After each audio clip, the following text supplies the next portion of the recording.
Look, I would say that it's interesting about our relationship with what I'd say is established creators, and Snoop is one and will.i.am is another, is in both cases, I think they saw an opportunity to do something unique with us. And it really is a great partnership with Snoop. I remember it started with, they had a ton of energy they put into Facebook and Twitter. And I remember meeting with Snoop. He literally came down to Maker and we were walking around. He was talking about, it was after he played Coachella and they'd used the hologram of Tupac. And the video goes online on his channel and chaos happens and they watch the audience go up and then it sort of just disappeared and they're like, well, what was that? And I was like, that was a viral video. That was a one-time event, but you could build a sustainable business. And I'm proud to say when Snoop joined Maker, he had about 20,000 or 30,000 YouTube subscribers, but he had 20 million Facebook fans, and I think 11 million Twitter followers. As of last week, Snoop crossed 1 million YouTube subscribers as part of Maker. And if you ask him what he does for a living, he will say, I make video. He was hosting the BET Awards, and this was very meta for me, that he hosted the BET Awards, and the BET Awards effectively were the characters from his YouTube channel replayed back on TV. So he'd basically been developing through his channel this show called GGN. He develops all these characters, and he played them back on television, which essentially now was an ad for his YouTube channel, which is part of Maker. But I think that there are talent that wake up to the realization that the old forms of distribution and relationship management may not be what they used to be. Since Snoop has been with us, he developed a documentary with Vice, an album with Sony.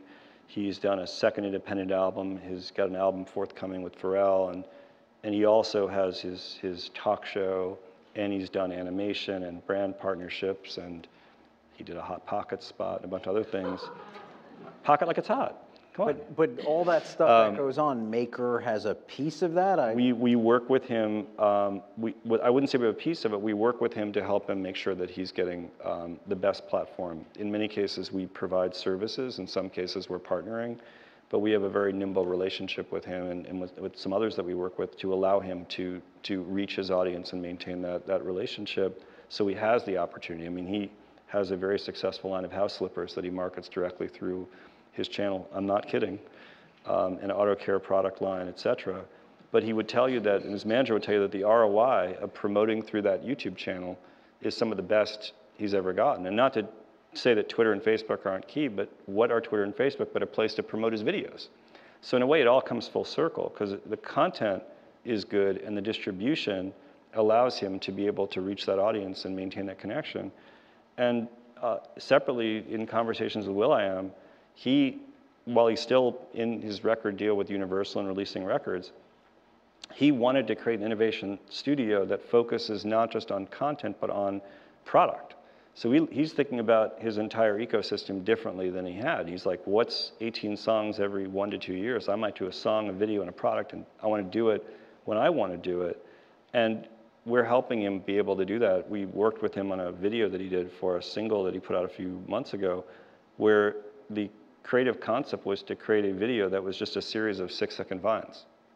So it was the first video I know of that was released as vines that eventually became a video that went on YouTube, and the song ended up going to #1 in the UK, which I thought was also really cool because it was a completely different approach to making a video and distributing it for a guy who typically made very expensive videos that he would put on platforms like MTV or Vivo, and this was an attempt to do something very different.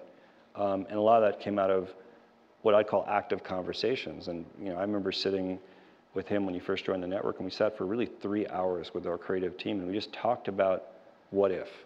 Mm-hmm. And it was completely blue sky. And for us, working with creators that want to approach this as a blue sky opportunity, and we know there's always going to be challenges, but we just started with blue sky, and we worked back into some really interesting ideas. And I think that we are going to look at working with creators differently and trying different things because that's the ethos of who we as a company are.